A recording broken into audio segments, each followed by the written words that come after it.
ಸಂವಿಧಾನ ಶಿಲ್ಪಿ doctor B R Ambedkar ಅವರ ಪ್ರತಿಮೆಯ ಸುತ್ತ ಆವರಿಸಿರುವ ವಿವಾದದ ಬಗ್ಗೆ.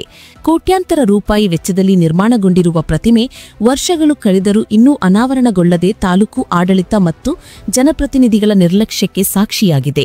ಈ ದೃಶ್ಯಗಳು ಯಾದಗಿರಿ ಜಿಲ್ಲೆಯ ಹುಣಸಗಿ ಬಸ್ ನಿಲ್ದಾಣದ ಎದುರಿನದ್ದು. ಇಲ್ಲಿ ಕೆಆರ್ಐಡಿಎಲ್ ಇಲಾಖೆಯ ಅನುದಾನದಲ್ಲಿ ಮಹಾನ್ ಸಂವಿಧಾನ ಶಿಲ್ಪಿ ಡಾಕ್ಟರ್ ಬಾಬಾ ಸಾಹೇಬ್ ಅಂಬೇಡ್ಕರ್ ಅವರ ಭವ್ಯ ಪ್ರತಿಮೆ ನಿರ್ಮಾಣಗೊಂಡಿದೆ. ಲಕ್ಷಾಂತರ ರೂಪಾಯಿ ವೆಚ್ಚದಲ್ಲಿ ಈ ಪ್ರತಿಮೆಯನ್ನು ನಿರ್ಮಿಸಲಾಗಿದೆ. ಆದರೆ ಕಾಮಗಾರಿ ಮುಗಿದು ವರ್ಷಗಳೇ ಕಳೆದರೂ ಈ ಪ್ರತಿಮೆ ಇನ್ನೂ ಪರದೆಯ ಹಿಂದೆ ಅಡಗಿದೆ. ಸಾರ್ವಜನಿಕ ಹಣವನ್ನು ಖರ್ಚು ಮಾಡಿ ಪ್ರತಿಮೆಯನ್ನು ನಿರ್ಮಿಸಿದರೂ ಅದನ್ನು ಅನಾವರಣಗೊಳಿಸದೇ ಇರುವುದು ಸ್ಥಳೀಯ ಆಡಳಿತದ ಇಚ್ಛಾಶಕ್ತಿಯ ಕೊರತೆಯನ್ನು ಎತ್ತಿ ತೋರಿಸುತ್ತದೆ. ಹುಣಸಗಿ ತಾಲೂಕು ಆಡಳಿತ, ಕೆಆರ್ಐಡಿಎಲ್ ಇಲಾಖೆ ಮತ್ತು ಜನಪ್ರತಿನಿಧಿಗಳ ನಿರ್ಲಕ್ಷ್ಯವೇ ಈ ವಿಳಂಬಕ್ಕೆ ಕಾರಣ ಎಂಬ ಆರೋಪಗಳು ಕೇಳಿಬಂದಿವೆ. ಸಂವಿಧಾನ ಶಿಲ್ಪಿಯ ಪ್ರತಿಮೆಯನ್ನು ಈ ರೀತಿ ಮುಚ್ಚಿಡುವುದು ಅವರಿಗೆ ಮಾಡುವ ಅಪಮಾನ ಎಂದು ದಲಿತ ಸಂಘಟನೆಗಳ ಮುಖಂಡರು ತೀವ್ರ ಆಕ್ರೋಶ ವ್ಯಕ್ತಪಡಿಸಿದ್ದಾರೆ. ಪ್ರತಿಮೆಯನ್ನು ಅನಾವರಣ ಮಾಡದಿದ್ದರೆ ಲಕ್ಷಾಂತರ ರೂಪಾಯಿ ಖರ್ಚು ಮಾಡುವ ಅಗತ್ಯವೇನಿತ್ತು? ಅನಾವರಣ ವಿಳಂಬಕ್ಕೆ ಕಾರಣವೇನು ಎಂದು ಅವರು ತಾಲೂಕು ಆಡಳಿತವನ್ನು ಪ್ರಶ್ನಿಸಿದ್ದಾರೆ.